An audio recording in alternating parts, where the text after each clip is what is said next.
ورحمه الله تعالى وبركاته. البنات كي دايرين؟ لاباس عليكم؟ نتمنى تكونوا بخير وعلى خير. اليوم ان شاء الله غادي نقدم معكم واحد الكيك اللي تيجي رائع زوين بزاف، تيجي لذيذ واقتصادي، ما تيفوتش 20 درهم. كيك رولي بالكريمه، تيجي هائل، كريمه مميزه هكذا وتيجي لذيذ بزاف. وغادي نهضروا على التفاصيل ديال النجاح ديالو خاص بالمبتدئات. تنحتاج لهذا الكيك رولي. عندي 5 البيضات، عندي 125 غرام سنيده و125 دقيق من النوعيه الممتازه، قبصه ديال الملحه وواحد فانيليا باش نسمو. نبداو على بركه الله. بسم الله. ناخذ 5 البيضات،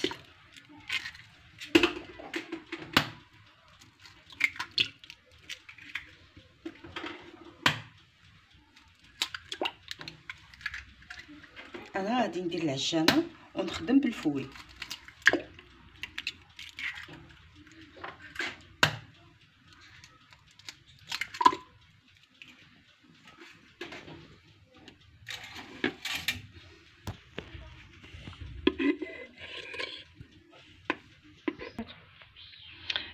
من بعد ما درت 5 البيضات غادي نضيف ليهم 125 غرام سنيده، وغادي نديرهم غادي نطربهم مزيان، ومن بعد نوريكم باقي المراحل.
البنات ملي تنوصلوا لهاد المرحله فاش تنبقاو نضربوا بالفوي مزيان بحال هكا، راه مازال ما شادش راسو، مازال ما عاقدش. دابا الا درنا ضفنا الدقيق ما غاديش ينجح معنا الجينواز، مازال خاصو خدمه، مازال خاصنا نضربوا العجينه ديالنا بالفوي مزيان. ومن بعد نوريكم القوام اللي خاصها تكون عليه باش ينجح لينا الجينواز. البنات هذا هو القوام اللي خاصها تجي فيه. ها هي الجينواز ديالنا راها هكذا، يعني خاصها تجي على هذا الشكل وعلى هذا القوام.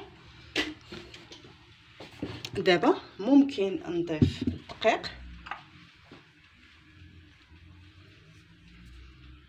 عندي 125 دقيق. اللي بغى يديرها كحله، الجينواز يجي اللون ديالو كحل، يدير ينقص من الدقيق ويزيد كاكاو. مثلا نزيد 50 غرام ديال الكاكاو وينقصها في الدقيق، نقصها من الدقيق. غادي نضيف قبيصه ديال الملحه مع الدقيق، واحد فاني، وغادي نخدم بسباتيول. دائما تنخدموا من الاسفل الى الاعلى بطريقه دائريه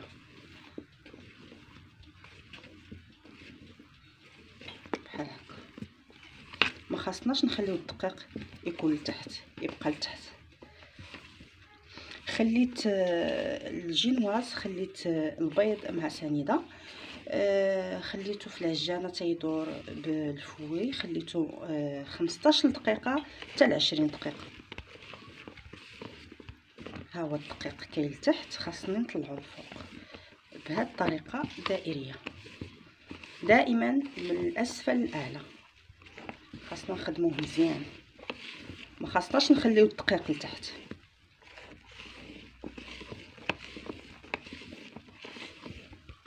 اذا حركنا بطريقه عاديه الجينواز ديالنا، يعني العجينه ديال الجينواز تطيح، ما تبقاش شاده في راسها. هاد الطريقه ديال الجينواز راها ساهله للمبتدئات، اللي عمرها ما صايبات العجينه ديال الجينواز ان شاء الله غادي تنجح معها من اول تجربه الا تبعت المراحل اللي درت. من الاحسن تشاهدوا الفيديو حتى الاخير باش ما تطيحوش في شي، باش يصدق لكم دائما من التحت حتى الفوق.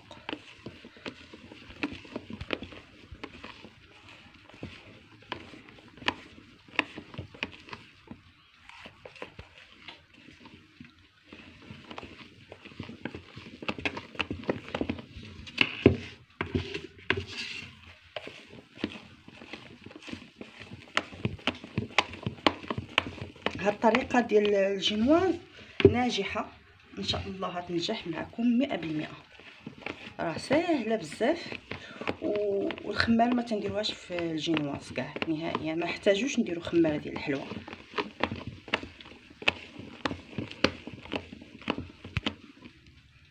دابا مبقاش عندنا الدقيق كاع، نخدمو بهاد الطريقه بهاد الشكل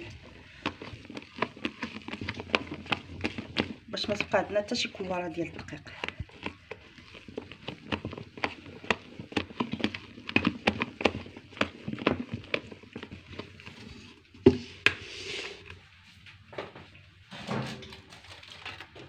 غناخد دابا طاوه اللي غادي ندخل الفران.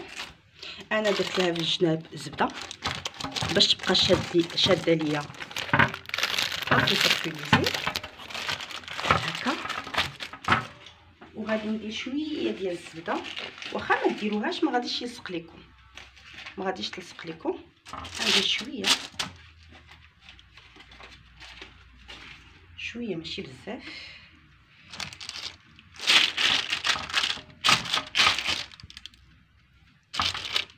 بحال هكا باش نيت البابي يبقى متحكم ما تحركش.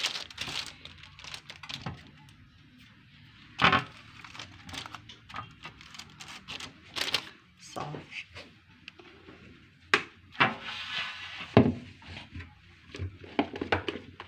ودابا غادي نخوي الجينواز ديالنا. انا في هذه الاثناء مسخنه الفران على 180 درجه لتحت والفوق، وملي غادي ندير الخليط ديالي راه غادي نخليه شاعل الفوق والتحت على درجه حراره 180 درجه، ومن غنخليه 10 دقائق فقط وغادي يطيب. نخوي الجينواز ديالي من الاعلى للاسفل، غادي نسرحو بسباتيو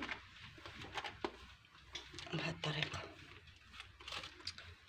خاص يكون واحد السطح مستوي، تكون مسرحه مزيان، خاصنا نسرحوها مزيان فوق الطاوه اللي غادي ندخلو للفرن.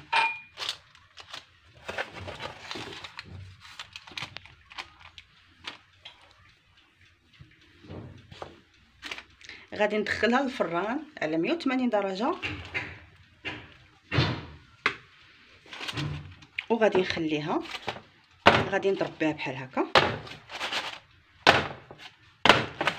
باش الخليط باش يتقاد ليا الخليط. ودابا غادي ندخل الجينواز ديالنا للفران ونطلقوه من بعد ما يطيب. الجينواز ديالي ها هي وجدات، اللون ديالها ها هو محمر وجات رطبه هشيشه، جات غزاله ومقادير اقتصاديه يعني مناسبه لاي واحد، وان شاء الله تجربوها وتصدق لكم. دابا نخليها شويه تبرد باش نقلبها. انا غادي نحيدها بهذه الطريقه حيت بابي كويسون، ودابا غادي نقلب بابي كويسون تجي خفيفه وغزاله. هانتوما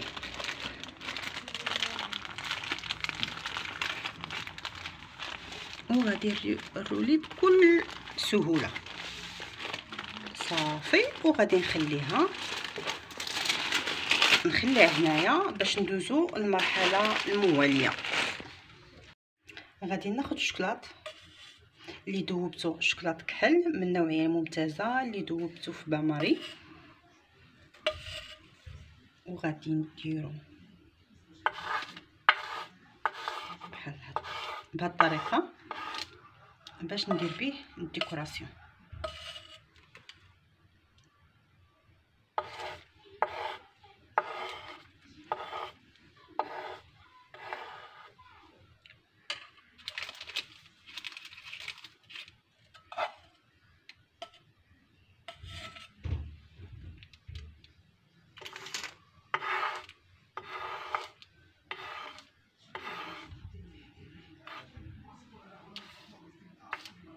صافي وغادي نخليه يكرم على خاطرو.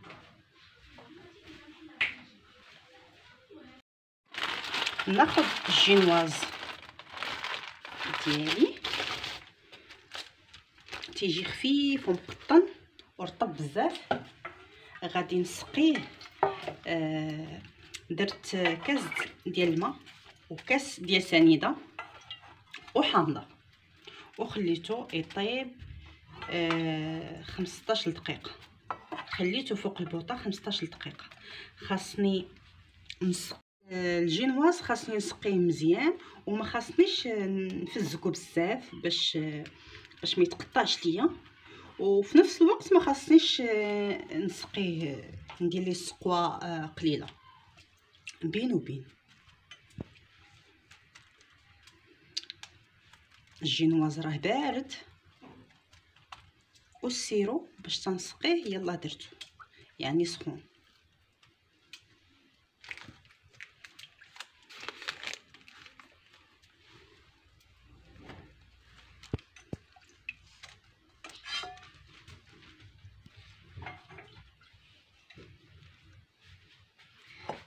خديت لا كريم فريش وانا خديت ديال لابار، خديت نص سيترو كافيني. يعني هاد الحلوه راها تطلع رخيصه بزاف، ما تفوتش لكم 25 درهم، يعني اقتصاديه وتتجي زوينه. من بعد غادي ناخذ لا كريم، وتقدروا ديروا اي نوع من لا كريم كريم شونتي وتطربوه مع الحليب، نص سطر ديال الحليب. انا خديت ديال لابار نص سطرو كافيني.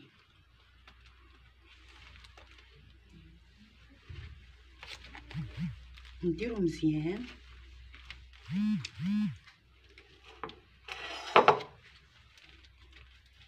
وفي السقوه السيرو باش تسقيو الجينواز تقدروا ديروا، الا ما درتوش الحامض تقدروا ديروا فاني، تنكهوه بفاني.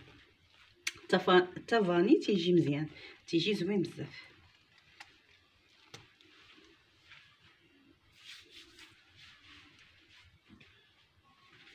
انا غادي درت لي فخوي، درت تفاح، بنان، الخوخ، فريز، اي نوع من الفروي ممكن ديروه اللي عندكم موجود. الفرامبواز حتى هو درتو.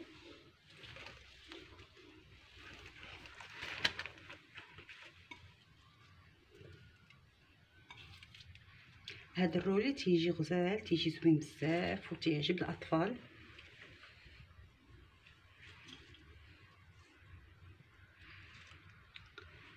صافي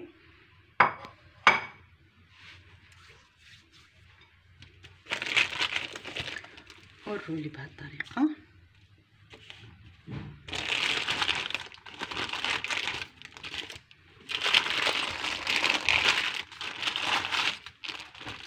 صافي ونبقى بوحدو تيمشي.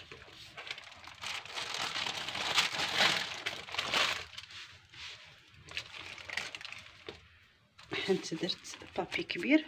دابا الرولي رديتو البابي كويسون وغادي نديروه في المجمد لمده 3 سوايع ونتلاقاو باش نشوفوا الشكل النهائي. من بعد ما خرجت الجينواز ديالنا من المجمد خليتها 3 سوايع. دابا غادي درت فيها كريم من الفوق، كريم فريش من الفوق، وغادي ناخذ اللوز اللي هرمشت وغادي نديرو بهذه الطريقه.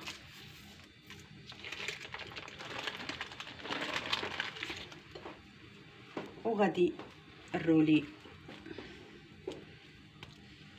الجينواز وغادي ندير كريم فريش في الجهات كاملين.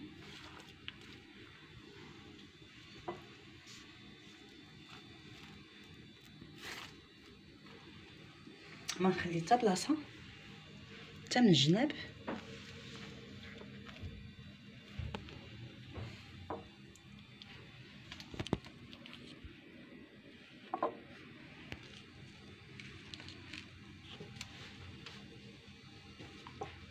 ندير البلايص كلهم، ما نخلي حتى بلاصه، ما نخلي حتى قنت، باش يشد ليا اللوز مزيان. وناخذ اللوز ونديرو تاني في هذه الجهه.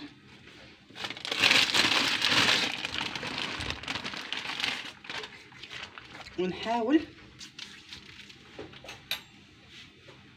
نفرق اللوز على جميع الجهات، ما نخلي حتى بلاصه.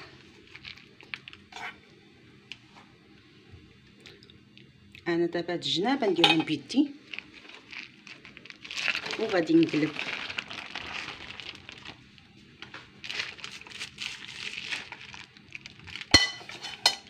وندير في جميع الجهات، ما نخلي حتى جهه.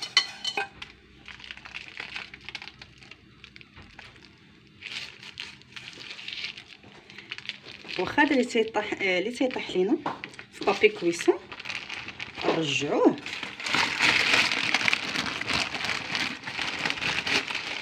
بهذه الطريقه.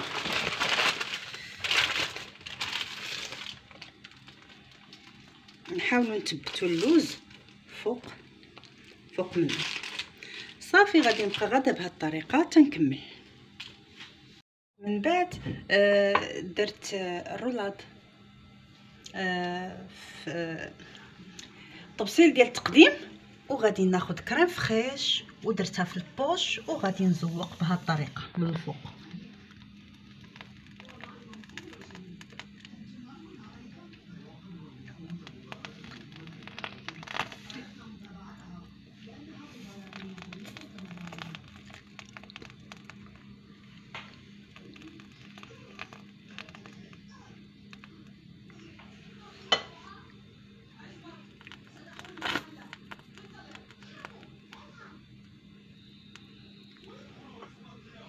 نزوق بهذه الطريقه.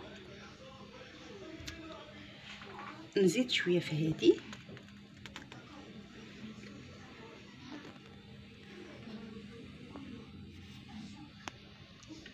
هذا هو الشكل ديال الكيك اللي درت اليوم. كيك رولي بالكريمه تيجي هائل. زوقته من الفوق بالكريمه، الكريمه المميزه. وغادي ندير اللوز من الفوق، شويه اللوز فوق الكريمه بهذه الطريقه. شفتوا كيفاش حضرت الشوكولات باش نزين، وريتكم الطريقه كيفاش. و زوقت بالفريز فرومبواز. هذا مجرد اقتراح وكل واحد يزوق بالطريقه اللي بغى. هذا الكيك خاص بالمبتدئات. نتمنى ينال اعجابكم. الى عجبكم الفيديو ديال اليوم ما تنساوش تبارطاجيوه بين الاهل والاحباب باش تعمل فائده. الى فيديو قادم بحول الله.